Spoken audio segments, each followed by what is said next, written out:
Rev it up and welcome to Cars Yeah, show number 1759. Be prepared to be inspired. This is Cars Yeah, where you'll enjoy interviews with inspiring automotive enthusiasts. Mark Green is here to provide you with a fuel injection of automotive inspiration. So get in, sit down, buckle up, and get ready for a wild ride here on Cars Yeah.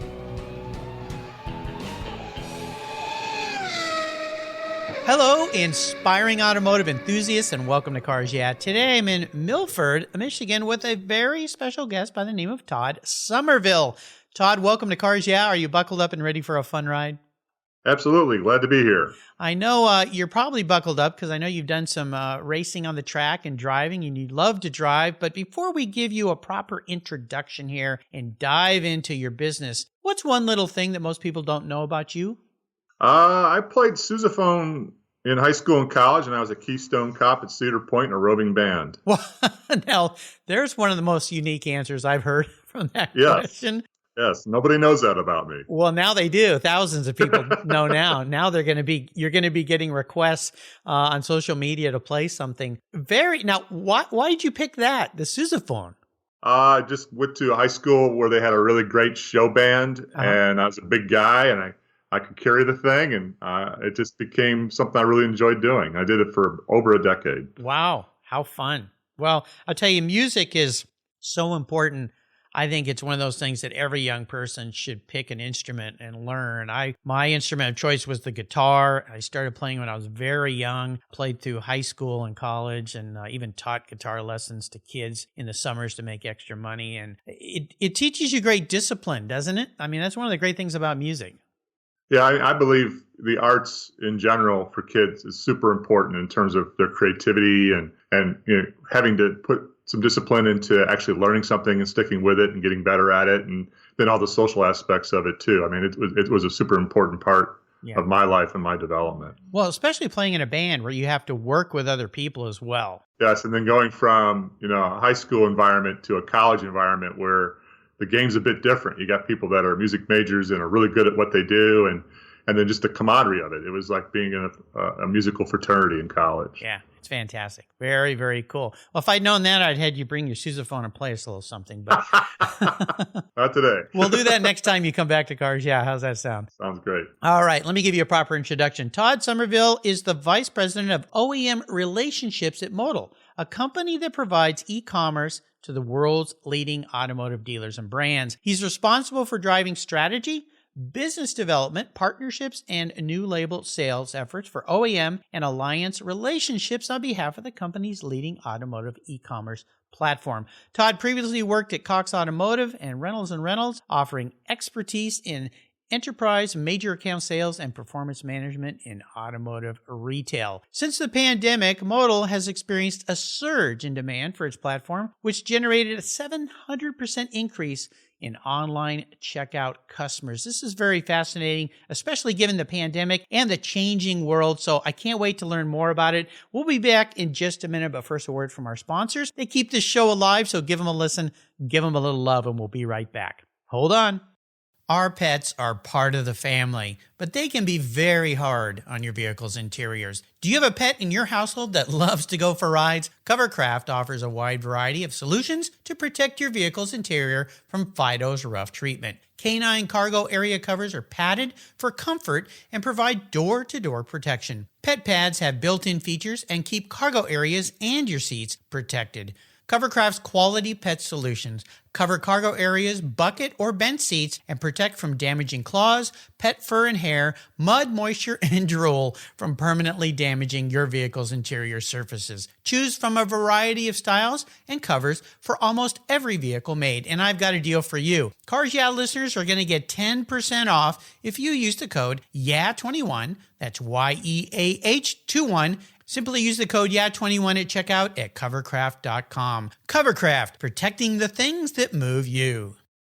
American Collectors Insurance, that's how I now protect my Porsche Turbo, the one I call my Orange Crush. Are you insuring your classic vehicles on your regular daily driver auto policy? then your special vehicles are at risk. Your regular auto insurance carrier won't tell you how much you'll get until after a claim, and more than likely, you'll be in for a rude awakening. With agreed value policy from American Collectors Insurance, you'll be paid your vehicle's full agreed value. No surprises. If you're driving your collector car less than 5,000 miles a year, do what I did. Call American Collectors Insurance and get your very own agreed value policy tailored to your specific vehicle. If you're like me, you're picky about who works on your special ride. A great policy allows you to choose your repair shop of choice, and that means you'll know the job is done right. I shopped around and decided to protect my car with American Collectors Insurance. They've been protecting vehicles since 1976. Give them a call for a quote today at 866-ACI. Yeah, that's 866-224-9324. And protect the ones you love. I did at American Collectors Insurance. Classic car insurance designed by collectors for collectors. All right, Todd, as we continue on this journey of your life, I want you to share a mantra or some kind of success quote, some kind of inspirational thing in your life that keeps those wheels turning in a positive direction. So grab the wheel. Okay. Yeah. Early in my career, one of my leadership execs taught me the whole concept of servant leadership, or never to ask someone to do something that you wouldn't do with them. Everyone gets their hands dirty on my team. I'm there with them. We celebrate our wins. We learn from our failures, and we provide good, transparent and honest feedback to each other so we can grow together. I've always lived in that environment. I think it impacts not just your business life, but your personal life in terms of how you take care of good and bad things in your life. And I've always followed that, and my people know it, and people I've impacted know it. And I really think it's super important that that's part of what you do as part of leadership. So it's something I live by. It makes a big impression on colleagues. A company that I ran for many years, I remember one day, and this always stood out to me, there was some trash or something in a hallway, and I was walking around a corner, and I bent down and picked it up. And this lady said, why are you picking that up? You could have somebody else do that. And I thought it was kind of an interesting question. I said, well, this is all of ours workplaces, and I saw it, and I picked it up, and I'll throw it away, so not that big of a deal. And what was interesting about it was later, somebody else had told me that she had shared that story with a bunch of people. Wow, the president of the company was picking up trash in the hallway. That's great. It made an impact. Yeah, it made an impact. And it was just a simple little act, but it'd be the same as if I was walking down my hallway in my house and something had dropped out of someone's pocket. I'd bend over and pick it up. I wouldn't just leave it there and wouldn't expect my wife or someone else in the family just pick it up. I was there. I did it. But it's a really important way to go through being a leader, running a business, being part of a team in any way. So I love that. Fantastic. Let's talk about Modal. I want you to first explain what your company is all about, and then we're going to dive into some studies that you're doing right now about President's Day, sales going up in cars, the car market, the pandemic and the effect that's had on the way people buy cars, specifically online buying. But let's start with the company. What is it you and your team do there? Modal is a true automotive e-commerce transactional solution for car dealers to make it easier for their customers to shop, look at trades, do payment calculations, and actually get qualified offers based on their credit score from various banks so they can make the best decision for themselves. It's a very seamless, easy add-on to the dealer's process. It doesn't require a ton of training to actually use it, and it looks like part of their branding and part of their website. So it's a quick way to get a car sold online without contact if a customer wants to go through the entire process. I would think this day and age, and even going back in time, one of the things that car buyers usually don't like too much is I got to deal with the sales guy. And to be able to just go, how much is it going to cost? What are my payments? Or what do you have available? How can we make this easier? I have a neighbor who bought a couple new cars recently, and he said the process of going in, and he was paying cash for very expensive cars, was so long and arduous and a pain, and they kept wanting to sell me stuff I didn't want, and it was like, why are you making this? I always say this, why are you making it so hard for me to give you your money? Sounds like your platform changes that. Yeah, I mean, it's another channel. It allows the customer to continue down the research pathway that they're already doing in terms of the vehicles and what they want. Customers are typically looking at 18 to 20 different websites when they research what they're looking for from a vehicle perspective. The dealer gets involved in that late in the process. And some customers do want to spend time in the dealership and go drive cars and smell the leather and all that. But some customers just say, hey, 15 minutes, put the car at the curb, we'll finish it up. I'll pick it up and go. We're to the point now where we can even deliver the vehicle to the customer. So it's really up to the customer. And what the whole idea behind this is to give the customer the ability and the freedom to transact with dealers the way they want to, depending on what their personal needs and preferences are. So it's about offering an easier way to buy a car and make sure that in the end the dealer looks good, as opposed to having that fight, trying to get the customer through a sales process in dealership, which can take hours. Absolutely. Have you seen with this product, have you seen a surge in the use of this product? And there's some obvious reasons here. People are becoming more and more comfortable buying online. People are becoming more and more comfortable with the concept that I don't have to go down to a dealer. I can just shop, find what I want. Again, in the case of my neighbor, he bought both his cars from outside the state, and the truck rolled up a week later, and there's your car. He didn't have to deal with any of the usual stuff, except for, well, in one case he did. But have you found that buyers, especially with the pandemic now, have really shifted the way they're buying cars? Yeah, I mean, it's starting in March when everything hit the fan in 2020. Modal's transaction volume started going up significantly. We were up 3.5 times from March to December. We were involved in $11 million of transactions at the dealership level. Went from being 5 to 10% of a dealer's typical base to being, in some instances, half or more of a dealer's ability. One thing that's really been interesting about it, though, is that these deals that are coming through are still very profitable, and even more profitable in some instances than the in-dealership deals, because there's less negotiation. The customer can shop for the vehicle, look at F&I products, and make changes in their deal before they ever get to the store. So they're looking at a total payment versus locking in to a payment and then being jammed into an F&I office where somebody's trying to upsell them off a menu. Right. But it continues. January was 4x over the previous January.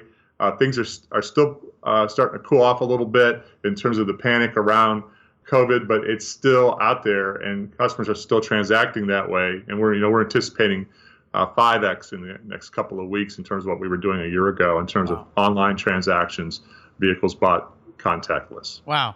Very, very cool.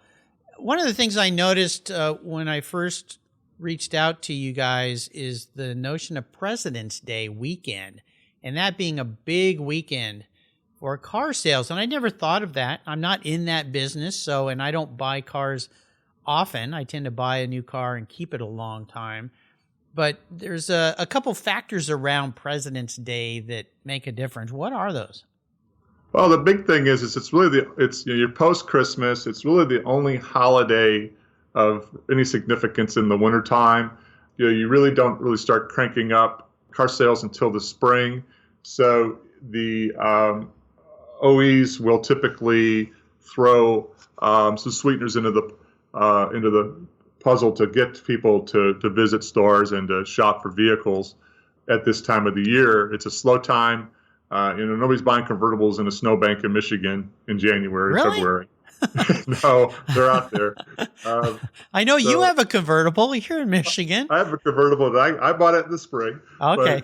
It's an interesting time for dealers, and they are looking for support from their manufacturer partners. So the other part of what's going on right now is that if you have good credit, there's a lot of very, very low interest or even 0% financing available. It's amazing. I mean, and it's on new product too. It's not just on leftover product. I mean, I was looking at trucks this week just to see what was going on there because it's very competitive. And they're offering a really nice Ram 2021 package was $3,750 cash, 0% interest for 72 months. And what you're seeing is that the trim levels that people are buying of vehicles continues to get more and more expensive and more luxurious because these people are financing longer, with 0 to no interest. And vehicles are now almost $40,000 new coming out on average from the dealerships. And we anticipate being a big part of that because people are now used to transacting totally online. Have you seen, I don't know if it relates to your product and what you're doing, a continued increase of people leasing versus buying? Yeah, I mean, it's been really interesting with leasing because especially last year, people couldn't return their lease cars because the dealerships were closed. So you saw a little bit of a drop off with it and it's typically highline vehicles that mostly are leased, Mercedes, Porsche, Lexus. And so the OEs were not promoting it quite as much. And you saw a lot of, when these lease cars finally could be returned, you saw a lot of certified pre-owned lease cars coming on to the lots as really nice, fresh vehicles. So there's been a real surge in CPO vehicles. And now we're starting to see OEs get back into supporting leasing more than they were before. Another part of it is that the residuals of these vehicles, it was hard to predict what was going to happen at the auctions and with used cars last year with the auctions closed, et cetera. So it upset the OE's ability to really plan against future values on leases. But it's coming back. But the finance deals have been so good that most people are still buying vehicles today as opposed to leasing in terms of the major brands. Wow. Yeah. Well, cars have become so expensive. You mentioned trucks. I look at the cost of new trucks and I can't believe what a truck costs. I've never had one. I've never needed one. But I mentioned my next door neighbor a lot. He bought a Ford Raptor. Pretty darn cool. I drove that thing, and it's not like driving a truck. It's like, it's something else. He's got to take you out to the desert and run 100 over some bumps just to get the real feel for that truck. Well, he keeps trying to do that. He has a ranch out east, and he keeps wanting to take me out there. And he brought it back one day. It was over Christmas time, and he texted me and he said, "Mark, I'm driving up the street. Come over to my driveway now." I'm like, "Oh, what's going on?" And he had just come back. The thing was covered in mud. I mean, like 2-inch thick layers of sludge all over this thing. And that's truck's native element. Yeah, I know. And he loves doing that to me because he knows I don't like to get dirt on my cars, but he uses his cars. His dog rides in the car and spits all over the dash. And yeah, he knows it makes me crazy, but oh well, it's his car, not mine, but he's driving it the way it should be driven. That's for sure. You go, Bill. Well, let's talk about a big challenge or a failure. And I asked what I call the challenge question for a specific reason. It's mainly to teach and help others learn that if you're going through something challenging, there is a positive aspect in the end. There's a great lesson learned in the story. So share one of those stories with us today. I think you have to learn from the hard events in your life and be able to see the good in what comes out of them. My parents had a pretty contentious marriage late in high school and divorced while I was in college. So that really set my brother and I back quite a bit. My brother was still at home. I'm 350, 400 miles from where I grew up and just dealing with all that trauma. And it was tough to start with. It wasn't totally a surprise because we knew our folks weren't getting on over well. Mm-hmm. But I've always taken the negative energy from that event and turned it into a positive motivation with my interactions with my family, with my colleagues, and especially with my friends. We all have setbacks. There's been a lot of them last year for people, and just trying to work through them, acknowledge what happened, look at what happened, and make sure that you learn something from it and make come out of it a better person overall. It's something that's driven me probably my entire adult life. To be better than that and to continue to improve and learn from it. No doubt. And I'm sorry that you went through that. My parents divorced when I was in high school, and I'm feeling, the memories here. Yeah. Fortunately, they were very good to each other, and it was kind of a quiet kind of thing, although it came as a shock to me, like, what? But here's a question for you that maybe a listener out there, maybe a young listener who has parents that are going through this. What's one thing you might share with them that gives them a little bit of different perspective on the situation that can be a learning lesson? Is there one little thing? Yeah, I think, unfortunately, when parents separate or feud, the kids are almost in a position where they have to pick sides, and it isn't good.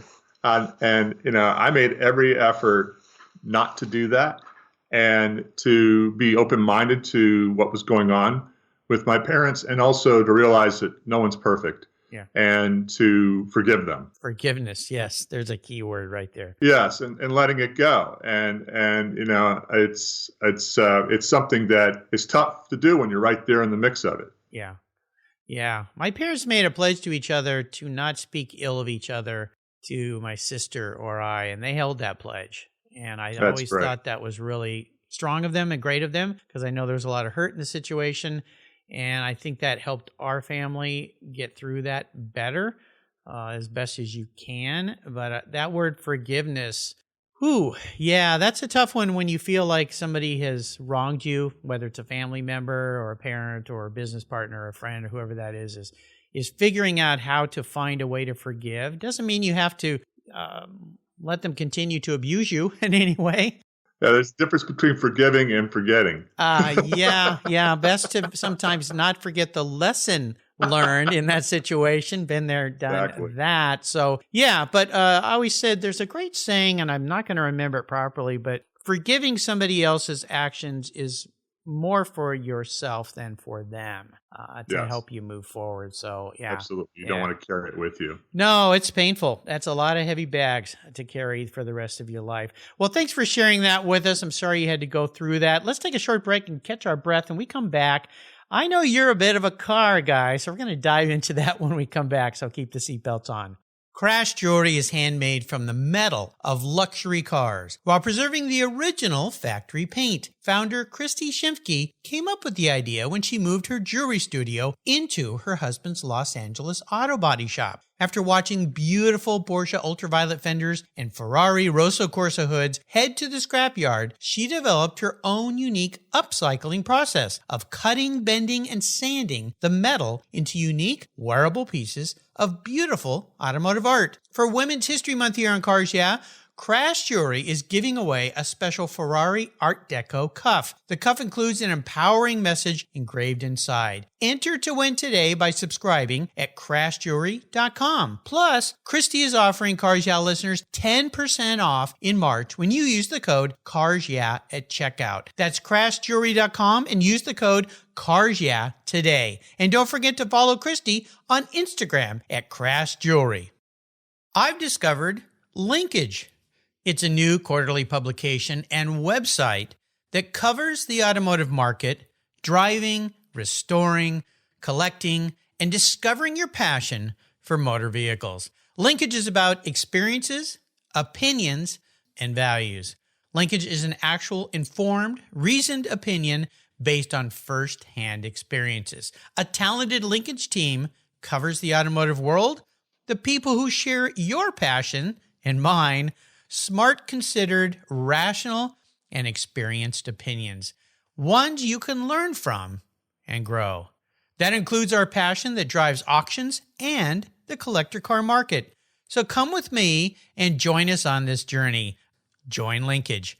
Linkage, geared for the automotive life. Subscribe today at linkagemag.com. Okay, we are back, Todd. What was that pivotal moment in your life when you knew that you were going to be a bit of a car guy? My best friend's dad was a Ford dealer in a really small town outside of Toledo, Ohio. I loved hanging around there. It was to see the new metal. Once in a while, I'd get to drive a new car, a new Mustang, and then he and I, my buddy and I, restored an old Mach 1 Super Sprint.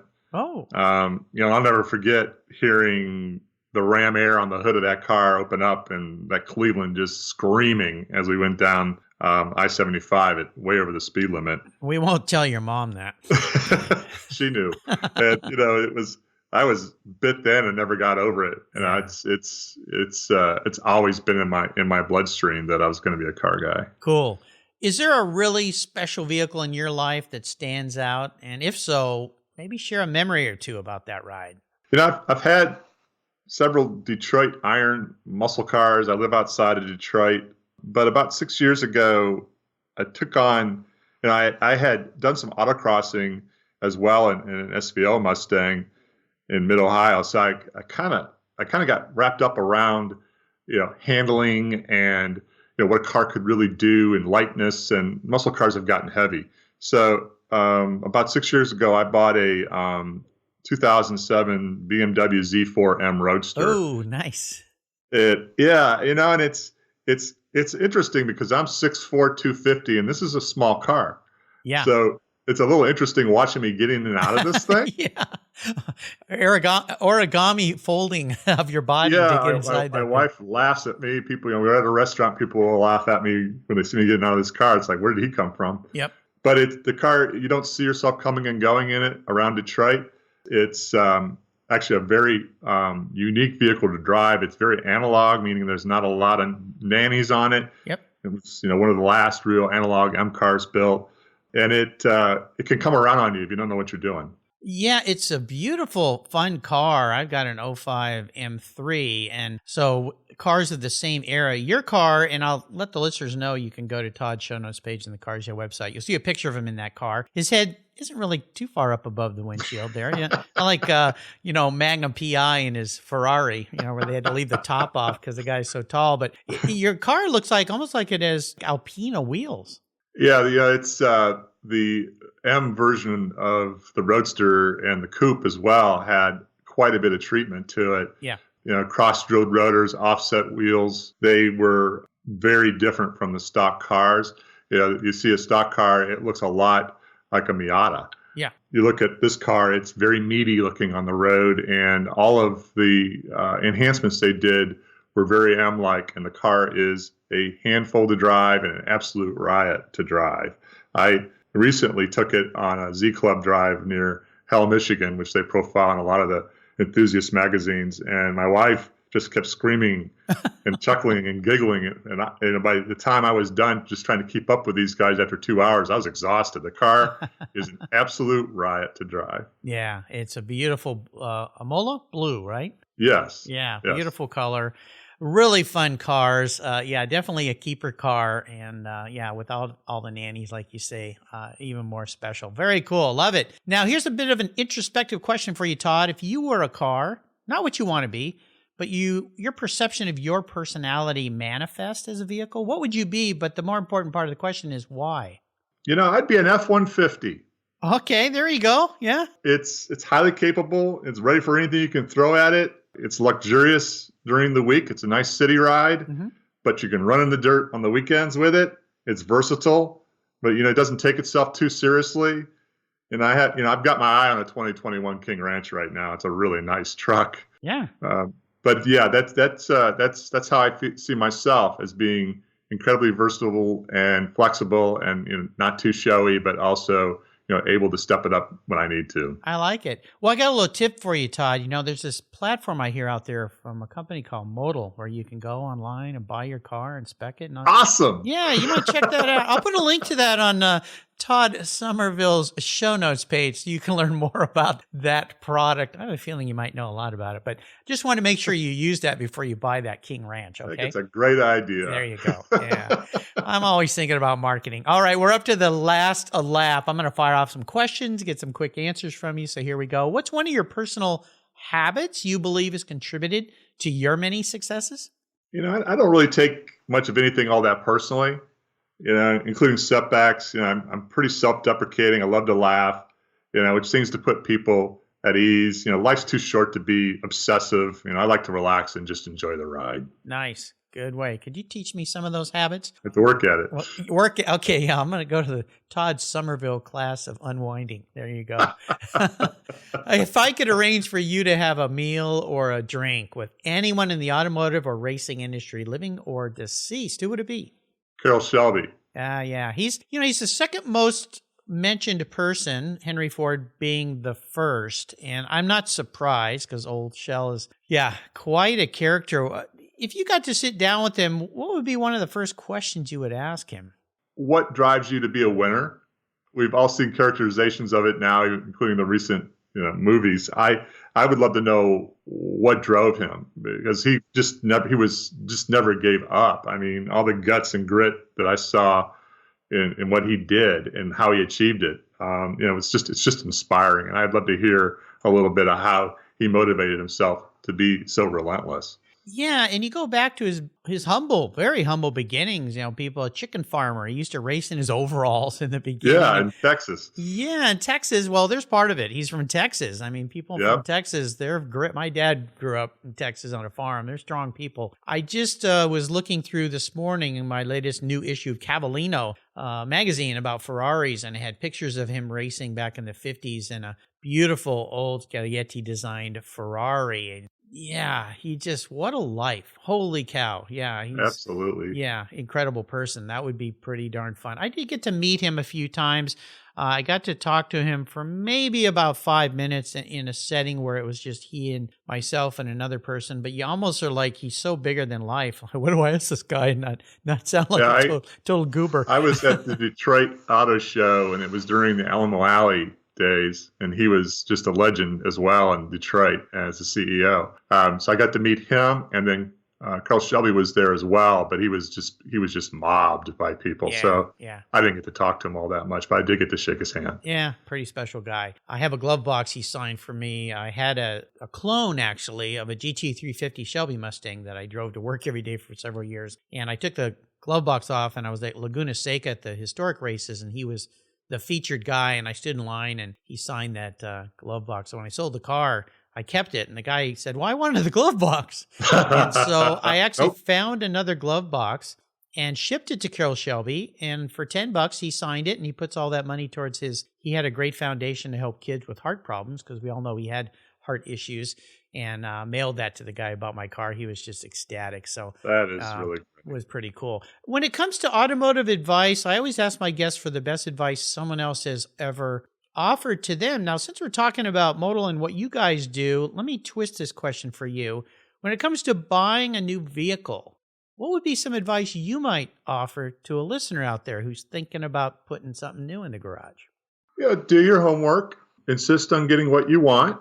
Educate yourself. There's tools now like Modal that will make it very easy for you to figure out what your trade is, what your payment's going to be, what accessories work with these vehicles, and just breathe and realize that most dealers are really there to help you buy a car. That's how they make their living, and interact with them on your terms. That's what Modal does. Yeah. Now, if I go to let's say my local Porsche dealership, and I want a new Porsche, and they don't use your device, your platform, can I suggest it to them? Oh, I would love that. You guys really need to talk to Todd and get this Modal device, because otherwise I'm not going to buy a car from you. So it's definitely. I mean, there's still a lot of opportunity for these kind of experiences with high ends, and just it's fairly new. So it's still. That's what my role is at Modal, is to continue to crusade for these kind of solutions with the OEMs, including Porsche. Don't tell my wife. She's in the other room. She might have heard me say that. Now, when it comes to great resources, I'm going to first put Modal as the first great resource. Is there another go-to resource that's a kind of a daily occurrence for you? I know in our pre-show chat, we talked about Bring a Trailer and the evil Randy Nonnenberg and how he entices us every day to look at stuff we didn't know we wanted. Is there one that you might want to recommend? In the automotive business, it's Edmunds, Automotive News, those kind of things, just to get your grounding. Uh-huh. If you're shopping pricing today, the best way to do that is to look at a cars.com or an Auto Trader, just see what vehicles are being priced at. Dealers are actually pricing vehicles pretty close to transaction price now. Mm-hmm. Just do your homework, and then look at the factory sites and see what configurations are available and what they're offering. Dealer typically will offer regional offers too, so they do put pricing offers based on where a vehicle is located. Yep. And just do your homework. And it's really very easy to do now with all the information that's available online. And then when you're ready to buy a vehicle, use a Modal solution to get that Porsche. There you go. She's still listening. How about a book? Is there a book you'd like to recommend? I'm a big fan of, he's a Toastmaster winner. His name is Rory Vaden. And he put out a book about a year ago called Procrastinate on Purpose, 5 permissions to multiply your time. We're all incredibly busy right now. we fill our time with things that may not always be the most productive. And some of the most important things that you should be working on don't get done right away. And what he says is that that's okay. That means you're just not ready to dedicate the time at that point to take care of something that's super important, or it may not be important at all. So it's almost like three-dimensional time management. And I find that fascinating. I should read that book. I've always practiced the idea of swallow that frog. And if there's something you got to do in the day, get it over with first thing. Yes. And move forward. Otherwise, we do tend to procrastinate on things we don't want to do. But I like this perspective because maybe there's a reason. Lots of times my wife, who's way smarter than me, she'll say things like, well, maybe you're not ready yet. Your brain is still working in the background on that issue. Give it a little bit more time. Don't force it. So I'll have to read that book, Procrastinate on Purpose by Roy Vaden. There you go. All right, we're up to the checkered flag. Today I'm going to buy you a very cool, let's call it a collector car, fun car, toy car, not a daily driver. As my listeners know, there's some rules to this game. It's the only collector car you can have, so it needs to tick a lot of boxes. I want it to be a usable driver car, not a garage queen, and you can't sell it once I give it to you to go buy that truck and a whole bunch of other cars with. You got to keep it. That's the hard part here for a smart guy like you. Yes. So what am I going to buy for you today, Todd? A 2005 Ford GT. Oh my gosh. Okay. So that was first gen, right? Yes. I was here in Detroit when that car was rolled out. They finished the assembly in Wixom, which is only a few miles from my home. I got to see them test drive these cars. We even had some telemetry in the vehicle so I could see how fast they were being driven on the highways. It was a pace car for the entire company. It really, truly was amazing and gutty when they did this because the company at that time was on the verge of bankruptcy. Yeah. And they were just hanging on. And then, it really brought Bill Ford forward too because he stewarded it. And the story and the heritage behind it, no one else could do that car. The only people that could do that car was Ford Motor Company. And it's just an unforgettable, race car for the road. And I thought it was brilliant. It is brilliant. I had Camilo Pardo, who is the main designer on that vehicle. He worked with a team, of course, but he shared a lot of stories about how that look of that car came together and came to be. And then he and I were at the La Jolla Concours in 2019, and he had the newest version of it when it had just come out. He had actually driven the car from Detroit all the way to La Jolla. Yeah, rough life. Guy's so cool. Yeah, and now I have to ask you, have you ever been able to drive one?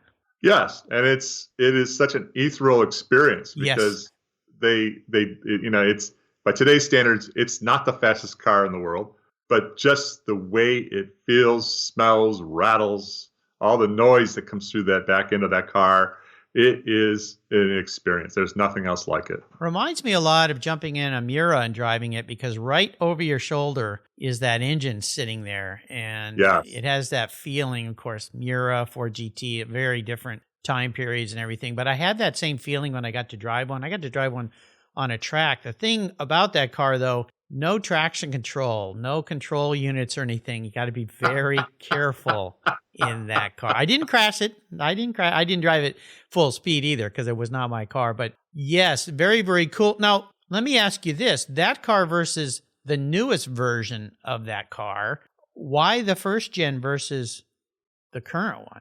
The new one is incredible in its own right, and then taking it to Le Mans and doing what they did there. I just liked the backstory and how that car came to be because I knew what was going on at Ford Motor Company, and I like the retro feel to the car, and they are incredibly expensive. So I'm not the only one that feels that way. Apparently, of course not. It's been, I saw a golf livery car go for almost over $500,000 recently. So. Yep. I think the big thing is that I have a personal connection to how that car developed and how it was built. And I was here in Detroit working with Ford at the time. Nice. What color would you like yours to be? Golf. Pretty darn cool. And that one, they only made, I think, 200 of those maybe? That's super rare. Yeah. It was an extra added, forget the money factor. But back when that car was new, I think it was around 200,000 maybe or something like that. Yeah, I mean, it was interesting is at the time, the car didn't sell that fast. Mm-hmm. And then a lot of dealers sat on them for a while.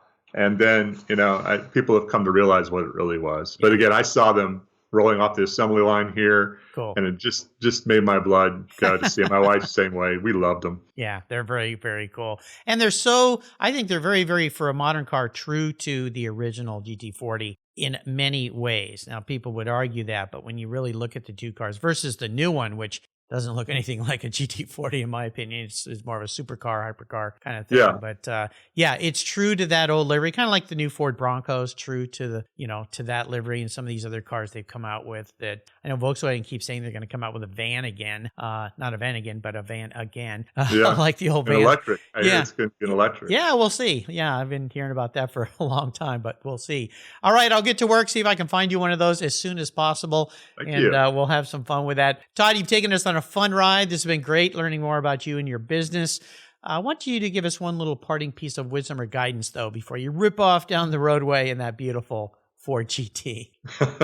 Well, the big thing is that I believe that happiness comes from enjoying the journey, not the destination or putting something off that you should be doing now.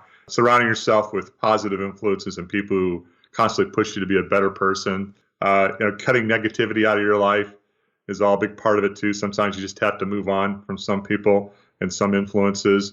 I hope that I have a positive influence on those that I choose to spend time in my sphere. It's super important to me that if I can help people on that journey as well. Absolutely. Well, today, Todd, you've been a positive influence and definitely an inspiration to me and the Cars Yeah listeners. I want to thank you for spending some time with us today. I'll put links to Modal, Modal, on the website at Todd, so you can go and check out what they're doing. And hopefully when you're ready to buy a car, the dealer you deal with has that e-commerce platform for you to enjoy to make the whole experiences much better. I also want to thank Lisa Hagendorf at Centerpiece Public Relations. She introduced me to Todd. Lisa, thank you for connecting me with another great, inspiring automotive enthusiast here on Cars Yeah. Listeners, again, you can find everything on Todd's show notes page. Just go to carsyeah.com, type in Todd Somerville, and his page will pop right up. Todd, thanks for being so generous today with your time, your expertise, and for sharing your life with Cars Yeah. Until you and I talk again, I'll see you down the road. Thanks, Mark. You're welcome. Cars Yeah is proud to support our veterans, which is why I've teamed up with our nonprofit partner, TechForce Foundation, through its Veterans at Work Military Transition Campaign. The tech shortage is very real, and our country needs skilled, qualified techs to keep our cars, trucks, airplanes, and fleets rolling. When so many vets build their skills in maintaining and servicing vehicles when deployed, TechForce helps transition those skills to jobs as professional technicians when they come home. Learn more about TechForce Foundation and its Veterans at Work Military Transition Fund at techforce.org today. Thank you so much for joining us on today's ride here at Cars Yeah. Drive on over to carsyeah.com to find show notes and inspiring automotive fun. Download your free copy of Filler Up, a fun book filled with gorgeous photographs of fuel filler fun, including quotes from more inspiring automotive enthusiasts. Download your copy today, and we'll see you next time on Cars Yeah.